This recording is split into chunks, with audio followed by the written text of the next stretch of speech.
Good morning, everyone. Thank you for coming here, and it's a house full. It's really wonderful to see everyone here so passionate about early childhood education, though I'm not here to speak about it. I would like to introduce our first speaker, Mr. Ranjan. Mr. Ranjan is the principal of Future Foundation School. The school was one of the 50 schools in the country and first in the city to receive the NABET accreditation. His school is first to receive Label Frank Education in India. He is a member of Standing Committee on Education of the Council for ISCE since 2002. He is also the secretary of Sri Aurobindo Institute of Culture. Mr. Mitter teaches IIM Kolkata, where he has developed curriculum on business, ethics and entrepreneurship in NGOs. In November 2014, Mr. Mitter received Devang Mehta Award for Best Indian Professor for Corporate Social Responsibility. Mr. Mitter is also member of CII, Eastern Region, Subcommittee on Education and Chairman, School Education Task Force CII-ER. Can we please have a round of applause for Mr. Mitter, please?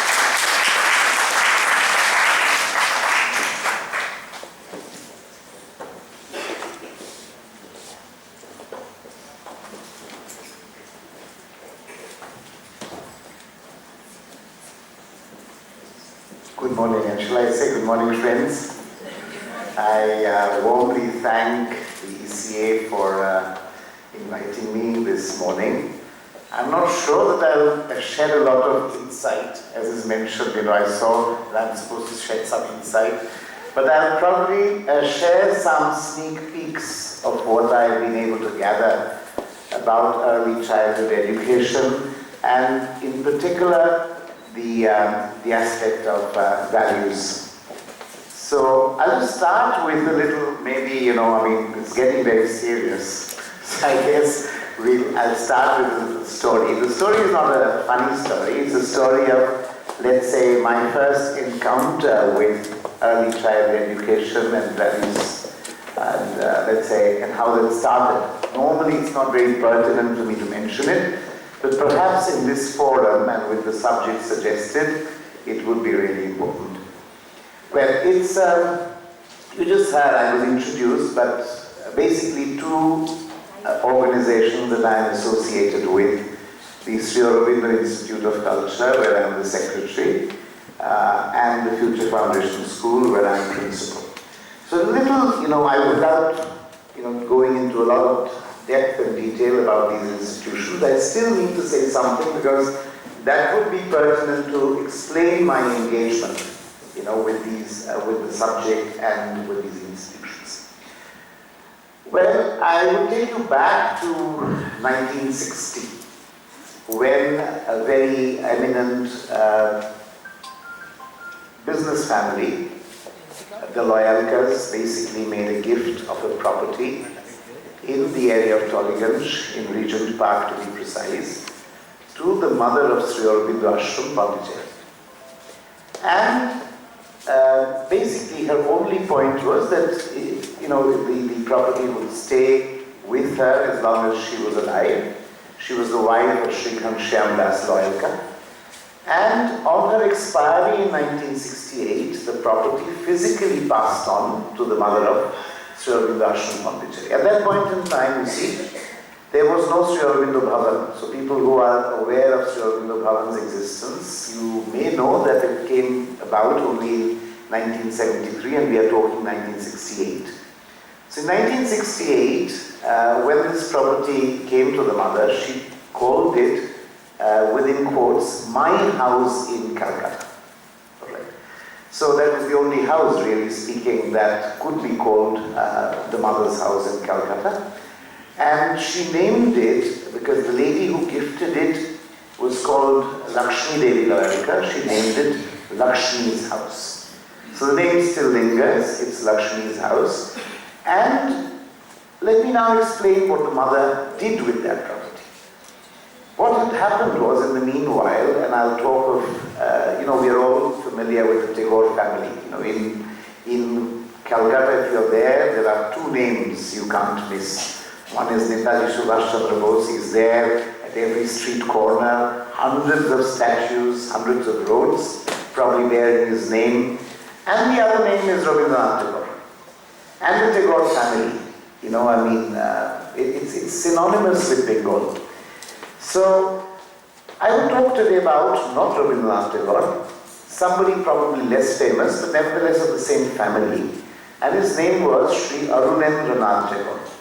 He was from the family of Raja Ramanath Tagore. You see, when part of the family became Brahmo, the other part stayed Hindu, and he was basically the grandson of Sunayani Devi, sister of Aurobindo Tagore. So an extremely illustrious family background. Sri Aurobindo Tagore visited Pondicherry, in a casual visit in the late 40s and early 50s. He had 3 children, his wife Meenakshi Tagore and 3 children, Arun, Joy and Varun Tagore.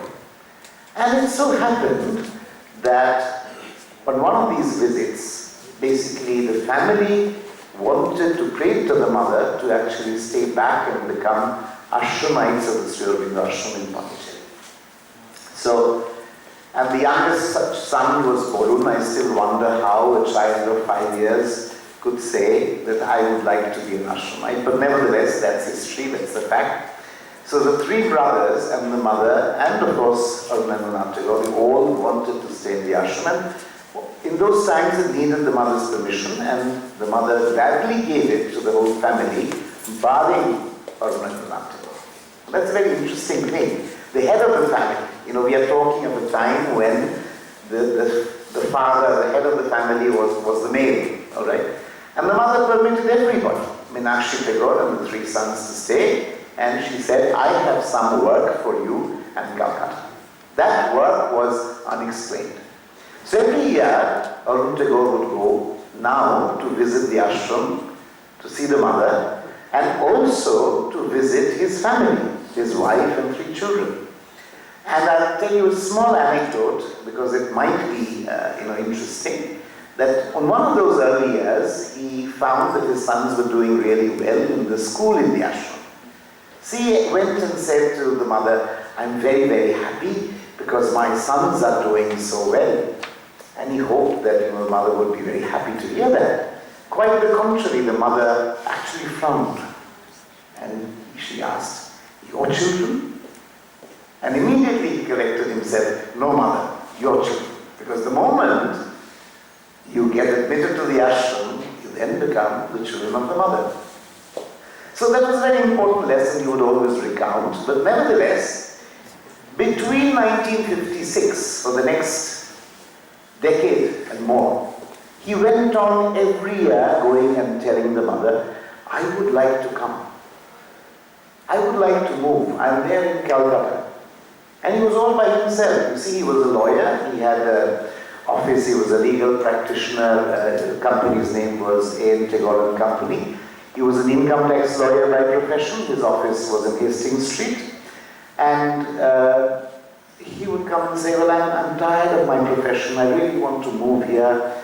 And honestly, his whole family had moved. And he said, and my mother would again say, but I have some work for you in Calcutta. So he somewhere got exhausted hearing this. But after a whole 12 years, between 1956 and 1968, in 1968 he got the call, and the mother simply said, you will now be my caretaker in my house in Calcutta, in Lakshmi's house. So he moved, and the first founding meditation was on Saraswati Puja Day, and he came over. And from that day on, he took charge of the property. The property today, there's hardly an inch unexplored, but in those times, that part of town was still, you could hear jackals at night. And it was pretty deserted. And he was all by himself, so he had a retinue of servants because it was a large 2-acre property. But then he started wondering, in fact some people started calling it Oruner Bagan. which is something he took great offense to because, he was not really the owner, far from it, he was the caretaker. So then he had to start planning what to do with the property. And he did various things, but I won't get into the depth and detail of that. In 1972, 4 years later, it was Sri Aurobindo's centenary. And he prayed to the mother to start a nursery school. And the mother very gladly said yes. And she wrote on a piece of paper, Orun Nursery. This is the reason why I told you this long story, otherwise it would make no sense. So Orun Nursery was named and blessed by the mother on the 4th of September 1972. It started with 4 teachers and 3 children. It's a very nice number. 4 teachers and 3 children. The teachers had never been teachers. And the children, of course, were very, very small, nursery school children. 2 years old, 3 years old, 4 years old, whatever. I don't really know who they were at that point in time. Frankly, we haven't really been able to keep a list of that. But the person with whose help Arun Tagore started this institution is somebody whom you might or might not know by name, but you would at least know the family. And the founder, because the mother also, as part of the prayer of Orun Nursery, Arun Tagore had suggested who would look after Orun Nursery School. It was none other than Srimati Bharati Dutt, wife of Dr. Sadhan Chandra Dutt. And Dr. Sadhan Chandra Dutt is the most famous entrepreneur that Bengal has seen after independence. An iconic engineer, he went on to found the development consultants. He bought over, at that point in time in the 70s, the Kuljan Corporation in the United States, something that, today might be commonplace, but in the 70s, for an Indian, for a Bengali residing in Calcutta to buy an American company headquartered in Philadelphia would have been a dream. He did exactly that. And an array of things he did, including later on, he also basically got into Mongrace. So you would know that. So, but the first brush of Srimati Bharati Dutt with property education would have been Orun Nursery School, which she took charge of beautifully on the 4th September 1972. And whatever I say today, I owe a huge debt of gratitude to Srimati Bharati Dutt and Dr. Sadhan Dutt for having, infused energy, enthusiasm, and filled the early years with their inspiration and happiness. In fact, I still remember in the early years, because at the same time, you'll see that there's a lot of interconnections in the story that I'm weaving, that when, Kuljan was acquired in the early 70s, you realize it was the same point in time. So the family moved to Philadelphia thereafter. And very often, Bharati, as she was affectionately called, would discover new toys, new play stations, new things in the United States, and she would bring them back for Orun Nursery School. So that's the little history that I wanted to talk about. The second part of that history is the fact that over a period of time, children refused to leave Orun Nursery because it was very sylvan surroundings, trees, plants, flowers, 2 acres sort of land, and children would not like to leave it.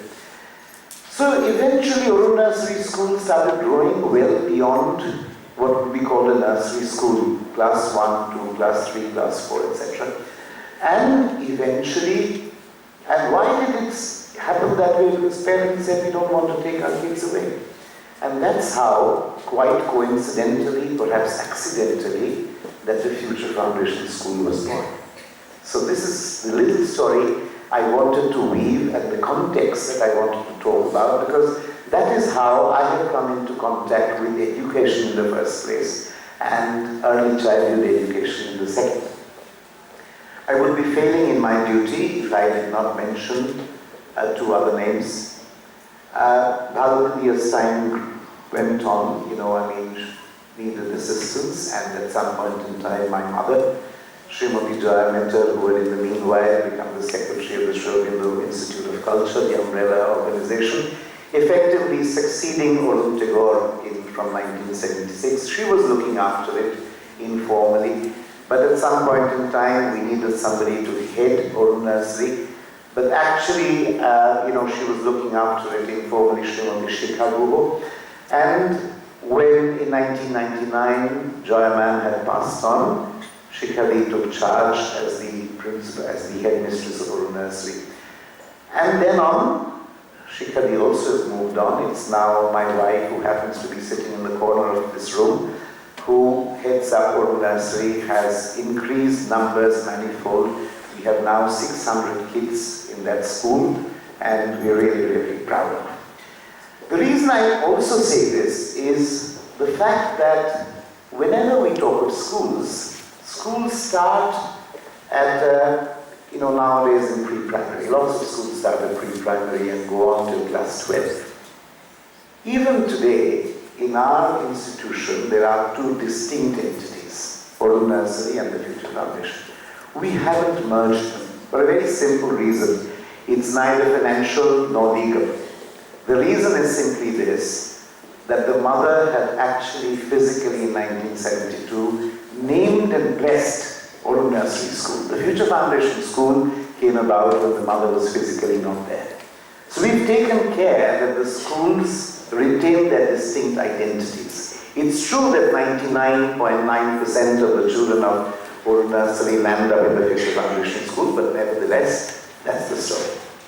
Okay, let me now start. I'm sorry I probably bored you with this long introduction, but otherwise I would not be able to explain why and wherefore of the rest of the story, because you'll find that, this will keep following on. So before I say anything further, as we talk about value education in the early years, and I would like to compliment Professor Fernandez. I was unfortunately at an engagement, so I was a bit late in the morning, listening to the tail end of her speech.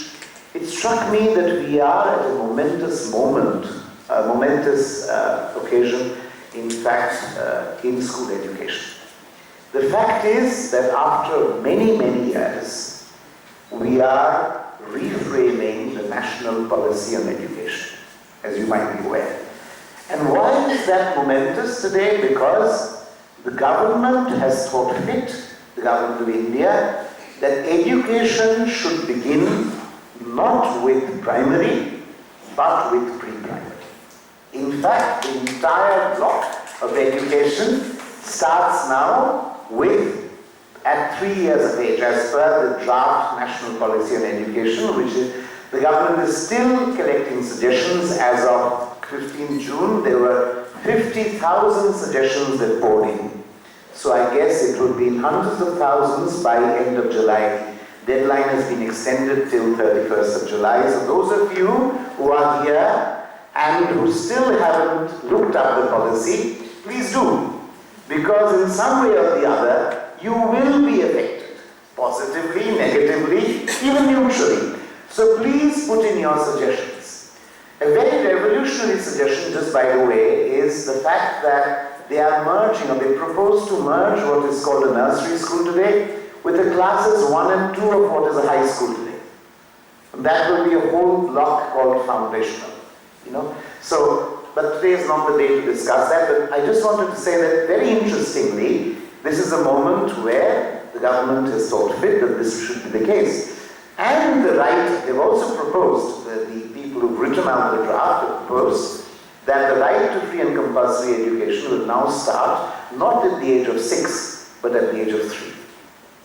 So therefore that's bang in the area where you work. So RT would actually be effective if this is passed by Parliament, which in all likelihood it will, with some amendments, start from the age of 3. So I think it's important for you to take on board this. Read up the policy, please. It's not my subject today, but you need to read it up and give in your suggestions, and there is still time till end of this month. Please do. Okay. So I would just,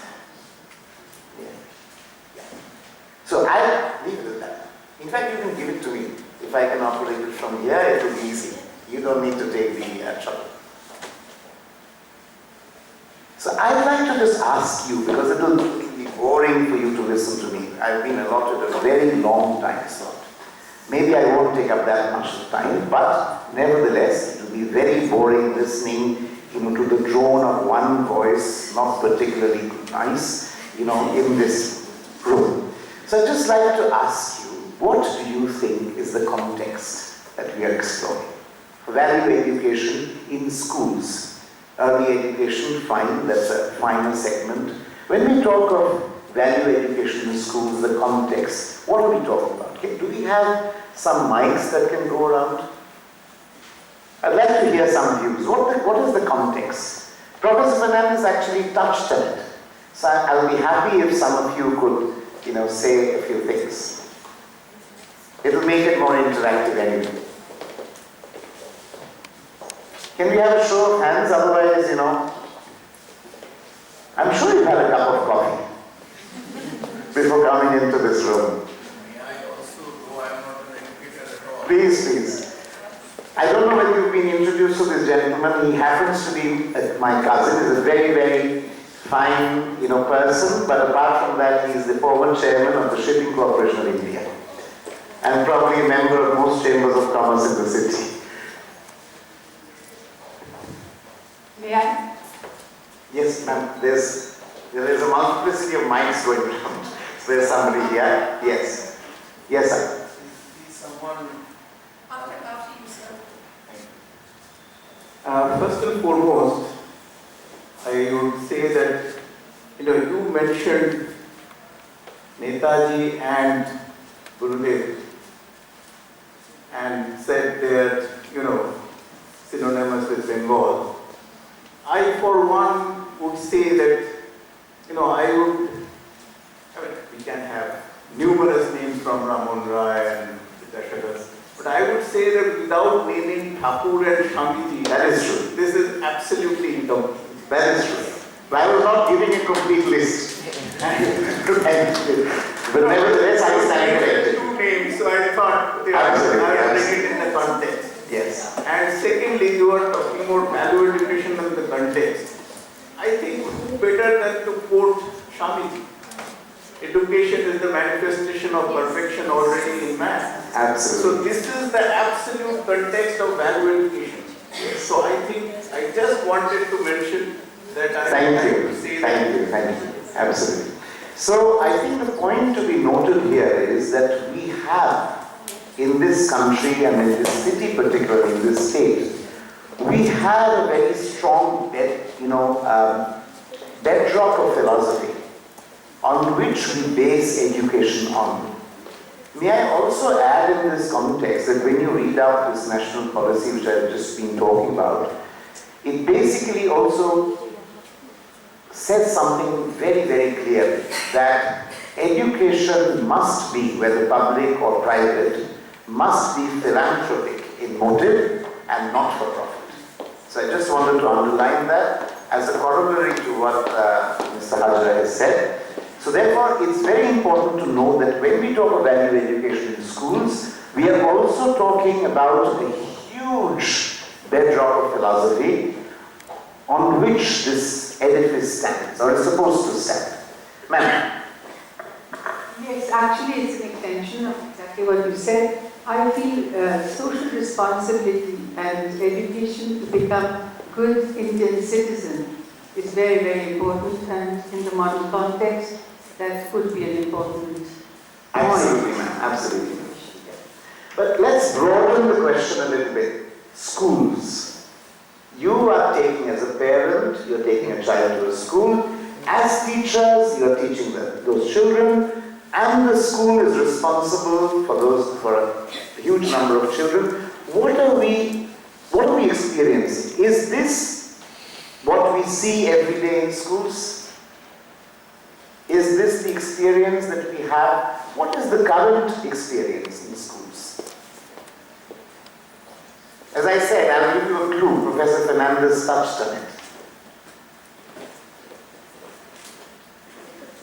Sorry? Critical thinking, yes, but these are very, very good thing. But I'm just asking the context, you know, a parent takes a child to school. What is the parent's expectation? Let me also, clarify my question. What is the parent's expectations when he takes a child for admission to a school and then actually gets admission and puts the child in school? As on today. Sorry? The percentage matters for them. The percentage. No. When you get into school, percentage is the output after 12 years. Of course, yes, would you like to add that? No, I just want to take off from where I am left. I said two important points she made. One is, we are today witnessing in schooling a situation where parents do not have time for their kids. Now it's very important to note that because, why? Because two very important things. At the same time, boarding schools, at least the known boarding schools of India, have reduced in number.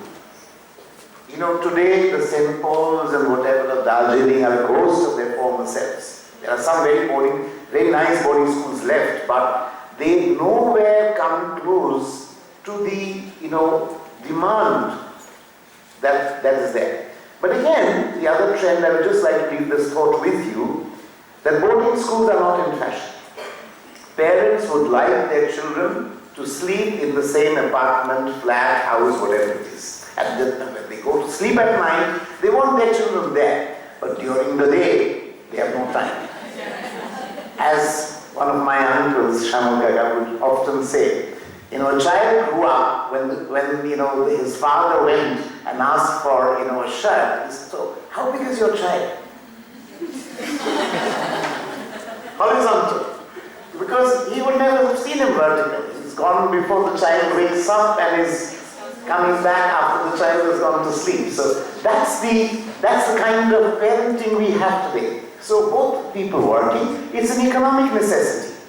But then what Professor Fernandez said, in the spare time that you have, you are on social media. WhatsApp is only one of them. So that's an added problem. Compounding that is somebody else doing the parenting? Who else is doing the parenting then? Who is actually doing the parenting at home? The maid or the servant. I've also encountered other situations. I'm coming and going from school, for instance. Friends, how do they come and go? When they're very small? Different escorts. Different escorts. A very common situation. Yes, but also those who are conscientious grandparents. We had a situation a couple of years ago in our school where around noon, when the school gives over and it was summer, one grandfather fainted. And we had to really look after him, make sure that he was fine, do first aid, call up a doctor and whatever. So, coming to a point where grandparents have taken upon themselves very often this responsibility. I sold off a flat of mine, and I know that the people who have occupied it, they have two sets of grandparents, and they come on rotation. So 15 days it's the paternal grandparents, and 15 days it's the maternal grandparents. So you have new stakeholders in education, and therefore grandparents' day-to-day is very, very important. Because if you ignore them, you've actually ignored the real set of foster parents. But not everybody is lucky to have grandparents. So you have servants, maids, whatever, filling that in, which means also that the child is acquiring a vocabulary which is probably not very palatable, and that then gains currency in the school itself. So therefore, now, when you say that parents are like this, are they extremely apologetic when they come? No, not at all. They are very assertive on the contrary, right? So as Professor Fernandez was saying a little while ago, parents' job is today limited to paying the fees, making sure the child is admitted to a quote-unquote good school with good academic credentials, full stop, and arrange for transport to go and come back. The food that is packed, what is your experience? Schools have tiffin systems also. No, schools have tiffin systems, but when parents provide tiffin, what is the kind of tiffin that comes? Packaged food. Junk food. So now, childhood obesity, juvenile diabetes is becoming more and more common. So, and the most important thing is that the school is now prey to the situation where the school is both parent and teacher, responsible for education and parenting, and then I often nowadays say that the school has become like a restaurant which doesn't serve a buffet dinner, it serves a la carte. Every parent walks in and says, I want my child educated this way, right? And you have to cater to all these things. So therefore, it's a situation, and sometimes it is extremely difficult. You have the law on corporal punishment, and we are aware that many parents, even today, beat up their children at home. Are these incidents reported to the police? No. Is any action taken? You have one instance of corporal punishment in a school, what will happen? Oh, the whole school. Ma'am, you will have a visit from Human Rights Commission the next day, and you have a threat that the school will be shut down. Anyway, these are all peripheral, but what I'd like to explore and what I'd like to say is the most dangerous trend in this, when you talk of value education. You see, if it is not a boarding school, if it is a school, a normal kind of school, a day school, you need a partnership between the four stakeholders: the student, the teacher, the parent, and the school. The school being the school management. Is it something that is happening? Is that partnership working out in most schools? I would say not really, because why? Why is it not working out currently? Because the parents are... Ma'am, we will say aggressive parents. Parents will say bad schools. Alright? And schools will say something else. When you look up this debate that's really on today on national education policy, and you not only read the text of what is being said by the government and the people who drafted the policy, but also by the people who are commenting on the policy. Has anybody seen this on the net or in the newspapers? What is the reaction, the most common reaction from private schools? Basically, and I'm not blaming them, one huge thing is, let schools be for profit. Because school owners are saying, lots of school owners, that I've started school to generate money. So, where is that money for me? Very recently, I went on an inspection to another city. I won't name the city, I won't name the school. I sent pictures back to my school and also to my wife, who's here, as I said, who heads the nursery school. She was extremely impressed by the architecture, by whatever, the pictures, what it showed. Beautiful. It was obvious, it was a prime property in a metropolitan city, and they developed it extremely well. You could see that crores and crores of rupees had gone into making the school. I met the management there, I met the principal, I met everybody. And I saw that there was somewhere keeping something for me. There was something, of course, I'd gone on the inspection, so I knew that there was something amiss.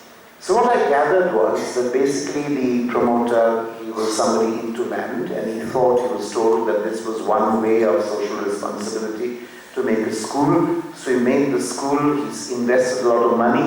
He applied for affiliation to the Council for Indian School Certificate Examinations, who then sent him a long pro forma of what is required to make a school. And, basically he went on doing those things. He employed good educators who added to that list. And finally he found that his expenditure was so whopping that he was not able to recover his money. So what he finally did was he all but sold the school. There's a nice, it's on the garb of a service agreement. He's given it to a franchise network, which basically runs the school. He's on paper responsible for everything, but in reality nothing. And the current management is in transition. So you see that school owners are kind of in a very difficult situation. Parents are feeling very wronged most of the time. Teachers are feeling extremely apprehensive. And I think what between this and a 4-year B.Ed that's been proposed, the fact that anyway teaching in schools was not top priority for a lot of people passing out these days, and it's probably going to diminish further. So this is the context where value education has to be explored. That's the point I wanted to make. We have excellent philosophy. We are a country that is uniquely endowed. This is a country which has invented the concept of the guru. The guru is not exactly the English teacher. In the English language, the word teacher and the word guru in Sanskrit are not synonymous. Let's remember that. So we come from that kind of a country. But we must recognize that values education today is at the crossroads. So that's the context in which whatever I say, you must wait for its practicality. Because of what I would still say today, standing on this platform, would be certain statements which may sound to you either not feasible or not practical or not doable. So, but it still needs to be said. Why? Because that's exactly what Mr. Hajra and what Ma'am there said, that we have a rich philosophy to base ourselves on. India is, after all, not one of those Western countries where you are groping for an identity. The identity is there, the road is charted out. You need to chart or you need to move on that path. But how? Okay? Alright. Another blank slide with a question. What's the relevance? Supposing we forget all of this, what is the relevance? If we did not have value engagement or values engagement in schools, what will happen? Very easy question, you're all educators. The children will lack social skills. They will lack social skills, so therefore each person to himself, ma'am already mentioned, people are self-centered. Each child today has a companion in Facebook or the mobile or whatever. It doesn't need a friend anymore. Okay, then? All gundas. We don't know, but yes. It may almost be having a building without a foundation. It's almost Building without a foundation. So In like, fact, yes ma'am. In fact, yes, sorry. It's like working on the foundation, you see. So when you're strong there and you've got values with you. Absolutely, absolutely. You see, if all of us sitting here look back today, what do we remember from schools? What have we carried from schools? Maybe many of you are young, you will say, well, I've carried the knowledge of history, geography, science, whatever. Interaction with our teachers. Interaction with our teachers. But if you are today in the, let's say in the information technology profession, the IT, the sunrise professions, what is the obsolescence of knowledge? What kind of period? Very short. Whatever you have learned yesterday is obsolete in a couple of years. There's something else that has replaced it. So therefore, if knowledge was the question, you don't need to go to school for knowledge anymore. Google is there, other tools are there, online platforms are there. You could very well homeschool your child for all that you can. The only two things that schools do for you, or could do for you ostensibly, is give you a strong sense and foundation of values and develop skills of social interaction and knowing your friends and being together. I often, in my lectures in IIM, when we talk about ethics, and sometimes in the first class I say, if you did not have this class, and many of you will think that we know it all, what happens is, it's driving in a city without a driving license. It's driving through, supposing there are no traffic lights, no policemen, no driving license, Imagine the road. The roads are bad enough. It will be a lot worse. There will be chaos. So a civilization without a values foundation would be disaster. But that is what we are heading towards, in spite of the fact that we actually practice values engagement in schools. I believe this at this point, because I don't want to sound negative. I think it's a challenge for educators. I think it's something that we all need to find recipes. There is no one recipe, but we need to surmount this challenge, because it's a challenge to the fate, the future of mankind. It's a challenge also in this country, in our city, in our state, to our civilizational heritage. So I'll leave it at this point. So let me now go to... So this is just the definition of values which I put up: guiding principles of life, they give a direction to life, they add quality to life, and the value system is the backbone of society. So I'm saying nothing new, it's something that we know. Now it's a very simple chart, but I've already said this. If you want to plant values in children, basically you are talking of both these entities. That means if the parents don't trust and respect the school, if the school and teachers are apprehensive about parents, and we already heard a little while ago, aggressive parents, junk food, realize what kind of values the children will grow up with. Because they'll be completely confused. Their first lesson on values does not come from school, even if it is a nursery school or a kindergarten school.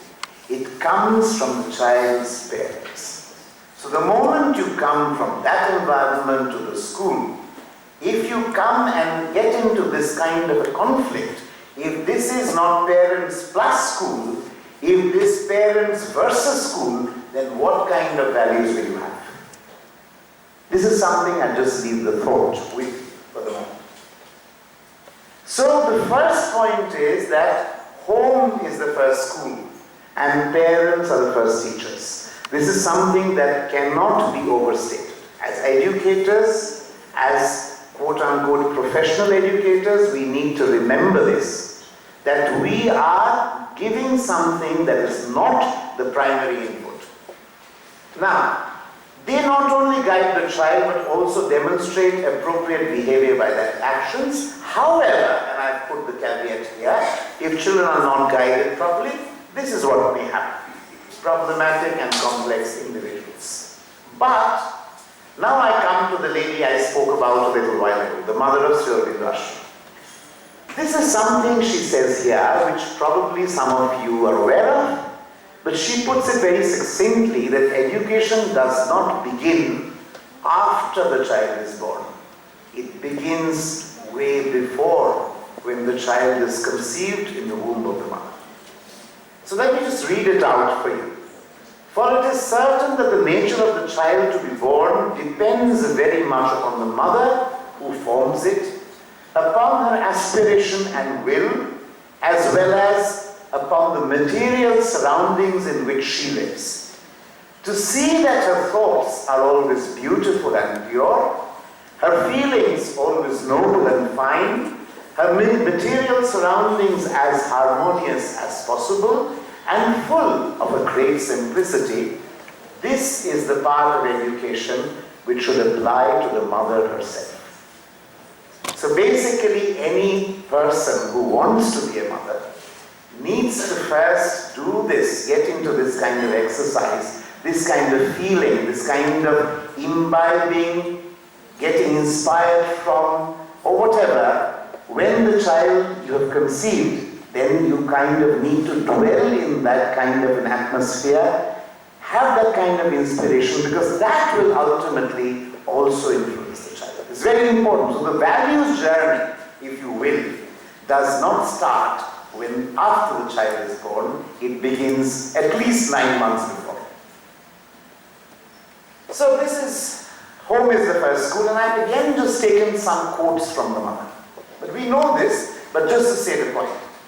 She says it's always good to tell the truth, but that the art consists in telling it in such a way as to make it accessible to the mind of the hearer. 2 points here. One is very clear, that by saying the truth you must not offend sensibilities to a point where it hurts. But I'll just leave you with one little question. Telephone rings at home, busy parents, child is small, child takes the call. I haven't even asked the question. Not at home. What does the child learn? No, the child learns that it is not always right to speak the truth. So what is the input the child gets then? That truth is flexible. And from that moment on, values become flexible. Right? Is the child prepared for it? Most likely not. Next point, and remember this is way before all the laws of today have come into existence. It's about a century ago. A child who is too often scolded gets hardened to rebuke and no longer attaches much importance to words or severity of tone. You'll often hear of helpless, quote-unquote helpless parents. Onek bokechi, onek merechi, tao shuncha. Ma'am, apni kichu bolun. Now, this whole point is important to bear in mind because the children of today, at least, very clearly in this generation, very often even lack in respect towards their own parents. So, this word, hardened to rebuke, is very apt. I was meeting a parent the other day, the child is in class 10, and it's a very, very difficult situation. And the parent told me one sentence, his only weak point is if he is not allowed to come to school. If the school stops him from coming or we don't allow him to come. Otherwise there is no weak point. They don't listen. He doesn't listen to us anymore. Brilliant child otherwise. Extremely, doing well. When a child has done something wrong, see that he confesses it to you spontaneously and frankly, and when he has confessed, with kindness and affection, make him understand what was wrong in his movement so that he will not repeat it. This is a typo. So I'm sorry for that. So the point here is, why am I reading this out to you? A child, when values is something, he looks at his parents as role models. So when the child has done something wrong, if the child is able to say it to you spontaneously, frankly, and you are able to explain, that's an engagement. If the child gets a piece of advice from you, that will help. If on the contrary it's something else, it will be difficult. Because you notice this much later when children do not have the necessary frankness to open up to their parents. What happens? It's a danger signal because they don't know which path to take. And you should not allow any fear to come between you and your child. Fear is a pernicious method of education, means of education invariably gives birth to deceit and lying. So, a small lesson here too, fear is bad news, and fear should not be the principal way to educate. All things are taught, and again this is a quote from the mother, all things are taught infinitely better by example than by beautiful speeches. So as educators and as parents, if we want to teach all of this or some of this, it has to be by example. And the child is observing us when we think that he or she is not doing it. This is the concluding quote on this section. The mother says, parents, have a high ideal and always act in accordance with it, and you will see that little by little your child will reflect this ideal in himself and spontaneously manifest the qualities you would like to see expressed in his nature. So if you want to see idealism and values in your child, it starts by having a high ideal yourselves. So if we as parents are adrift, our children are bound to be adrift. Role of school, and I now borrow from Aurobindo. To live for God, for humanity, for country, for others and for oneself in these must be made the ideal in every school which calls itself national. One of the problems when a child attempts suicide is because the child is obsessed with himself or herself. It's a very sad way of looking at it, but that's true. If I'm obsessed with myself, if the whole purpose of my life centers around me, and that's what man was saying, self-centeredness, that's a bane. We need to be told and taught right from an early age that the purpose of our life is outside us. If whether we believe in God or not, that's another point. Either God or humanity or country or simply others in the community. And for oneself in these. That means not for oneself, but I am not myself complete. I am complete when I live in each one of these entities. This is a kind of lesson which we are forgetting to give our children. As a result, their sadnesses, their low points are becoming so big that they are contemplating ending their lives. So this is a role of a teacher, and you know all of this. We need to be role models.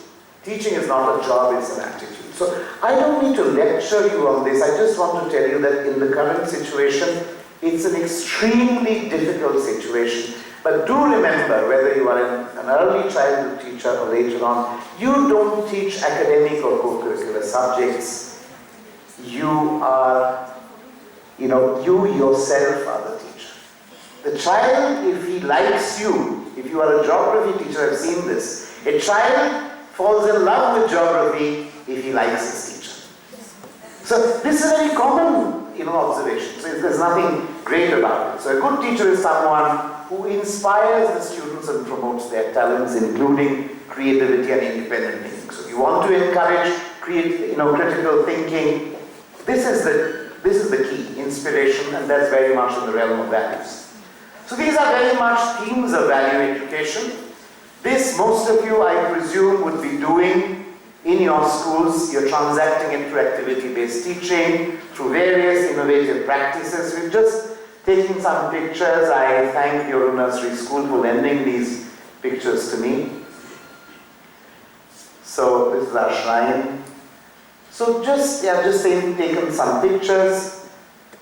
But these are themes of value education which need to be transacted in school. Now values also extend to the environment very importantly these days, so that is something we need to do. Very quickly, I'd just like to dwell on this for a moment. The ancient Indian teaching model started with Shravana. That means storytelling is a very important thing, particularly when it starts in early childhood. That stays. Deep under, it stays there. So it starts with Shravana. Even before a child can write, the stories that grandparents tell us, the stories that parents tell us, the first stories we hear in school, if they are very powerful, they stay with us. And the other 2 points come later. So, just take an examples, but now, I'd like to round up because I think although my time was allotted, went quite long, but I'm coming to the end. And this is a quote. Shraddhavan Labhadeya. What does it say? If parents and teachers want their children to be educated, it's important that trust, respect, and faith be there among all stakeholders. If it's not there, the whole exercise in value education is lost. So unless we can improve on that ambient, to keep that going between all of the stakeholders, there's no way this will come. Look also at the picture. It's a very simple picture. It's available in most Amarchitragraphas. I've just taken it from the net. What do you see in the eyes and the demeanor of this gentleman? Affection. Affection, yes. Then? Focus. Sorry? Focus on the child, yes. Very calm. Very calm and composed. Unperturbed. The body language is approachable. Body language is approachable. Respect of the children. Yes? Look at the children, don't they look happy to you? Yes, absolutely. And this looks like a family. So this is the first ashram in India, the Brahmacharya ashram, where children used to go and live with the Guru. Unfortunately, educators, we are coming back full circle to a time when children will need to probably live with you. You may be with them only 6 hours of the day, or 5 hours of the day, or 4 hours of the day. But that should be such quality time that the remainder of the time can get eclipsed. That's the only way that we can hope to save this generation, because there's no way their parents will find time. Economic compulsions will not allow that. So this is, I would say, a crux of what I wanted to leave the thought today, that we need to restore respect, trust and faith among all the stakeholders of education, particularly early childhood education. And then therefore, this is a quote that is known to you: let us live together, eat together, grow together, let us not hate one another, and let there be peace, peace and only peace. I've not concluded. This is the last slide, and the importance of education today. This is an hour in which, for India as for all the world, its future destiny and the turn of its steps for a century are being powerfully decided. It holds good even today. And for no ordinary century, but one which is itself a great turning point, an immense turnover in the inner and outer history of mankind. Friends, we are standing on the threshold of the era. The beginning of this millennium, at least this century, promises to be the audacious. And we already know China is up there. So, and it's just one range of mountains away. So, and the whole world is looking anxiously at India to give the answer. As Mr. Hajra said long ago, Swamiji had said, it's a manifestation of the perfection already in man. India can send that message to the world only if the children of today can really live the India that Swami Vivekananda saw, the India that Ramakrishna Paramahansa saw, the India that Tagore saw, the India that Aurobindo saw, living powerfully, not elsewhere, somewhere, out there, in themselves, by themselves. So the India of today is not an India for the children. It is an India by the children, of the children. So therefore, that is the spirit, that is the urgency that I would like to leave you with today. That we infuse in our education today that sense of urgency, no matter what comes. We know our parents are difficult. We know our schools, our managements may or may not be supportive. But what is at stake is the history of mankind. India has something which the world is waiting for. Thank you very much.